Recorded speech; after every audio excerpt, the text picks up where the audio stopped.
ભારત કરતાં America Canada જેવા દેશોની મેડિકલ ટ્રીટમેન્ટ વધુ સારી હોય છે એવી વર્ષો જૂની માન્યતા છે, પરંતુ ભારત તબીબી ક્ષેત્રે અનેક સિદ્ધિઓ સર કરી રહ્યું છે। ત્યારે એશિયાની સૌથી મોટી અમદાવાદની સિવિલ હોસ્પિટલ વિદેશી ડોક્ટરો માટે અભ્યાસ અને તાલીમનું મુખ્ય કેન્દ્ર બની છે।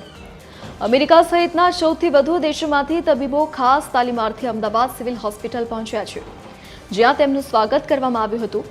સિવિલ હોસ્પિટલ ખાતે 7 દિવસીય સુધી તાલીમનું આયોજન કરાયું છે, જેમાં 2 દિવસ વર્કશોપ અને 5 દિવસ જટિલ સર્જરીનું પ્રેક્ટિકલ શિક્ષણ આપવામાં આવશે। પીડિત બાળકોની જટિલ સર્જરી કરવામાં આવશે। એટલે સતત 18 વર્ષથી સિવિલ હોસ્પિટલમાં અમેરિકન યુનિવર્સિટી સાથે કોલોબરેશન કરી અને બ્લેડર એક્સ્ટ્રોફી એટલે કે પેશાબની થેલી બહાર હોય એવા કોમ્પ્લેક્સ જન્મજાત રોગની સર્જરીનો કેમ્પ કરવામાં આવે છે અને આ 18મું વર્ષ છે અને આ વર્ષે પણ દર વખતની જેમ 125થી વધારે દર્દીઓ અને એના માતા પિતા અહીંયા સિવિલમાં આવેલા છે અને એ આપણે જો જોઈશું ને તો ભારતમાંથી લગભગ 15 રાજ્યોમાંથી જુદી જુદી જગ્યાએથી દર્દી આવ્યા છે અને 1-2 દર્દી નેપાળથી પણ છે।